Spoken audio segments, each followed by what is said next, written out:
ঢাকায় নিযুক্ত বিভিন্ন দেশের কূটনীতিকদের সম্মানে বিএনপির এই ইফতার মাহফিল। অংশ নেন সৌদি আরব, যুক্তরাষ্ট্র, যুক্তরাজ্য, ইউরোপীয় ইউনিয়ন, ভারত, জাপান, চীন, রাশিয়া সহ বিভিন্ন দেশের কূটনীতিক এবং উন্নয়ন সহযোগী প্রতিষ্ঠানের প্রতিনিধিরা।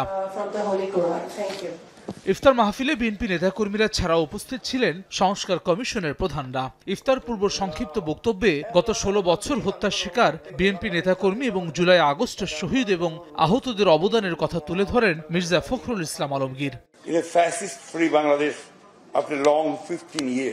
বিএনপি মহাসচিব বলেন, বাংলাদেশের রাজনৈতিক ভাগ্য শুধুমাত্র জনগণই নির্ধারণ করবে। বন্ধু রাষ্ট্র এবং সহযোগীরা হস্তক্ষেপ ছাড়াই সার্বভৌমত্ব রক্ষা এবং সার্বিক অগ্রগতিতে সহযোগিতা করবে বলে প্রত্যাশা করেন তিনি।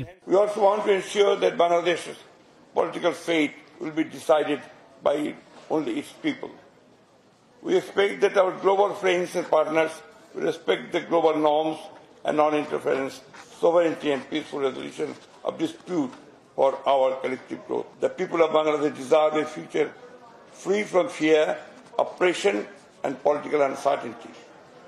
The path forward is clear, a swift return to democracy through a free and fair election.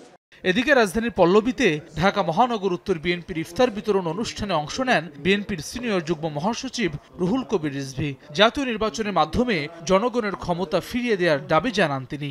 জনগণের পক্ষ থেকে দাবি যে কবে অবাধ সুষ্ঠু নির্বাচন হবে, কিন্তু এই সরকার ওই ডেটটা দিতে নারাজ। বহুদিন বলার পর মাস বলেছেন ডিসেম্বর, কিন্তু সরকার তো তারিখও বলতে পারে। বিএনপির কথা শুনলে পরে অন্তর্বর্তীকালীন সরকারের কোনো উপদেষ্টারা গোস্বা হন যে না, এরা বিএনপির লোক। এর আগে সকালে গুলশানে এক অনুষ্ঠানে যোগ দিয়ে বিএনপির ভাইস চেয়ারম্যান আব্দুল আওয়াল মিন্টু বলেন, জুলাই গণহত্যায় জড়িতদের বিচারের সঙ্গে নির্বাচনের কোনো সম্পর্ক নেই। দেশকে গণতন্ত্রায়ন করা এবং দেশে একটা রাজনৈতিক সরকার, প্রতিনিধিত্বশীল সরকার প্রতিষ্ঠা করা, এরা সবাই দায়িত্ব দেশের উন্নয়নের খাতিরে। সেজন্য আমরা মনে করি একটার সাথে একটা কোনো সম্পর্ক নাই। দেশ জুড়ে নারীর প্রতি সহিংসতা বন্ধ সহ আইন শৃঙ্খলা পরিস্থিতির উন্নতির জন্য জনগণের ভোটে নির্বাচিত সরকারের বিকল্প নেই বলেও মন্তব্য করেন আব্দুল আওয়াল মিন্টু। আইন শৃঙ্খলার হাসান ওয়ালি, সময় সংবাদ, ঢাকা।